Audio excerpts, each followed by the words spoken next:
She was remaining in the woodland in the dead of the night when she saw a delicate-looking elderly person who strolled dependent upon her and highlighted her stomach, saying that her youngster would bring her so much torment and enduring in the event that she was not cautious. Oraku had never seen the old lady previously and was very alarmed. She promptly took off, and the alarming-looking lady pursued her. As she woke up from the fantasy-eater battle some time ago, they're carried on with a blissful couple who lived in a little town. Their names were Oraku and China. Furthermore, they had been hitched for so many years without a youngster in spite of not having youngsters. Jawline and his significant other, Oraku, spread satisfaction. Any place they went, their neighbors generally adored them. In light of how pleasantly they treated everybody they came across one day, Oraku understood that she was pregnant, and couldn't keep down his delight. He welcomed the whole town to his home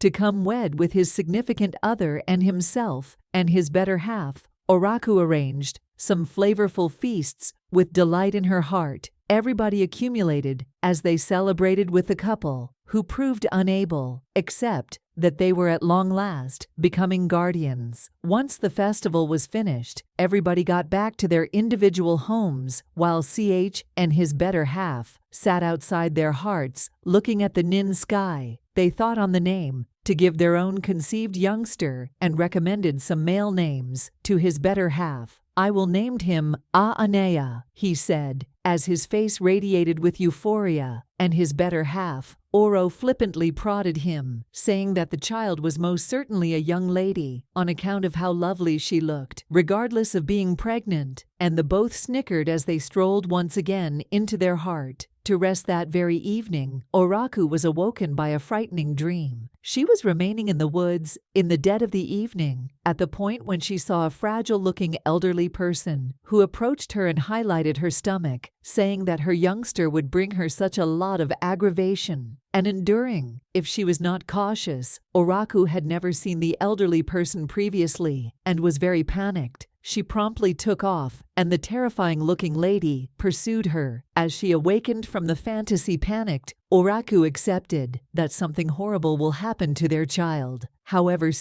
guaranteed her that it was just a fantasy and that he would continuously be there to safeguard them from any. The two of them returned to rest.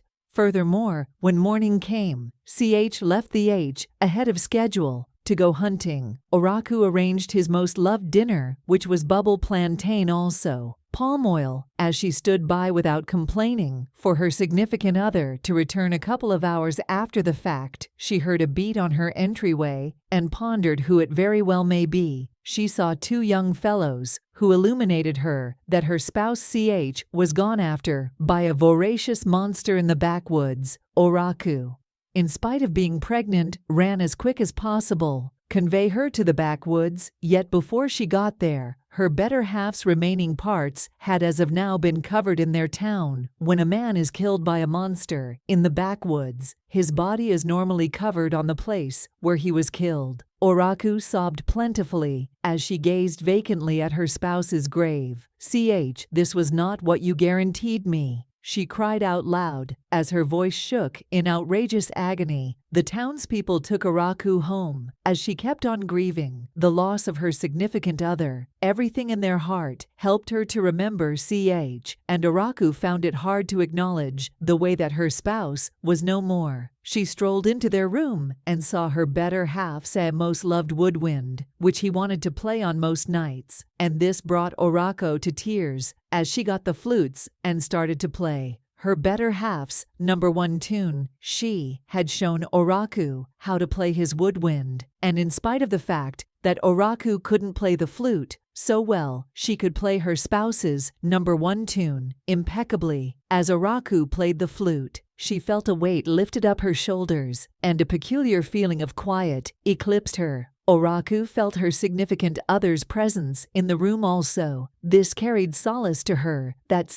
was looking after her. As the weeks passed, Oraku carried on with an existence of isolation in her heart as she kept on grieving her late spouse. She will set up her spouse's #1 dinner and take it to his grave side to take care of him. My better half, I realize you are eager here, is your most loved plantain and oil, Oraku said, as she dropped the food close to his grave, sighed as she sobbed wildly. Oraku did this for a really long time, till she brought forth her child, who she named Anaya, similarly, as her late spouse, CH had recommended. Notwithstanding her despondency, Oraku pd all her affection and dedication into raising Ana, as not entirely set in stone, to honor her better half-spouse's memory and satisfy her job as a mother.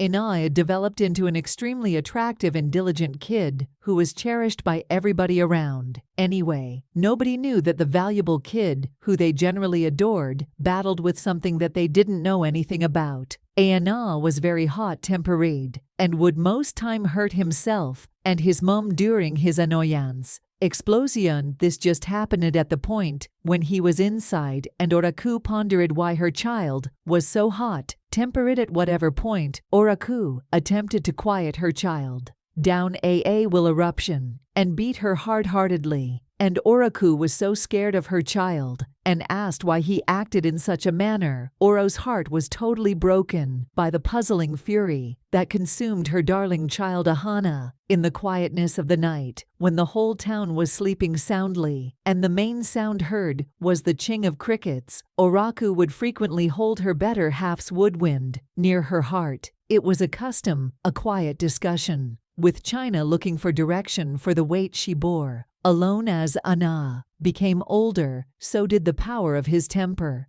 Their neighbors murmured among themselves, as they were stunned that the young fellow who could be pretty much as delicate as a sheep under the sun was basically as furious as a lion away from public scrutiny. One night later, a very vicious eruption raged out into the night. His Mamoraku, wounded in body and soul, got the woodwind and played her significant other's Yora one tune. As the melodic sound filled the heart, Oraku could feel a feeling of quiet that encompassed her whole existence. She sat on her bed as she kept on blowing into the flute, as tears streamed down her eyes. Anaya, who was carelessly meandering in the woods, was out of nowhere, overwhelmed by unusual tranquility. The displeasure which had tortured him for long retreated as all he could hear was the flute that his mom was playing. Drawn by the music, Aanao tracked down his direction back home. He remained at the entryway as he watched his mother play the flute so enthusiastically. Reality first light on him in that second that the fury he felt was attached to his dad's woodwind, to a past loaded up with such a lot of torment and secret with shutter hands. Abana went after the flute. Oraku looked into her eyes wide with dread and disarray. Mother Ai, murmured his voice, breaking with feeling. This woodwing, it is the wellspring of my outrage. Oraku couldn't trust what she was hearing, yet how might it be? She asked it as she gazed toward Ahana.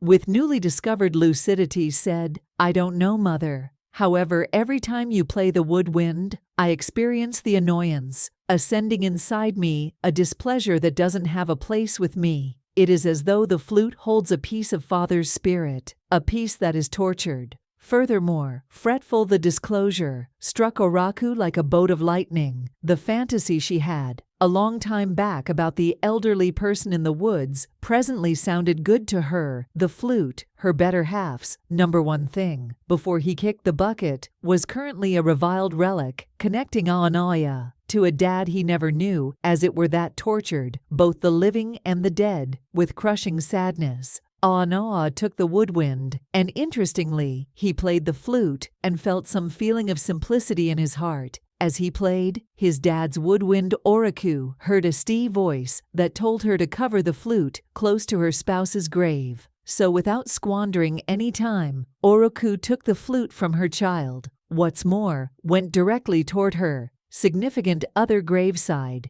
She covered the flute close to her significant other's grave, and as she was about leaving, she saw the elderly person who appeared to her in the fantasy numerous years back. The elderly person remained before her and uncovered that her significant other's spirit wouldn't rest due to the flute. At the point when Oru played the flute, she gathered her better half's anxious soul, which attempted to have his child Ahana, to empower him, speak with his better half Oraku. However, this didn't fill in, as Aanaa ended up being incredibly irate and vicious as a result of his dad's soul, which was still furious at the way he passed on.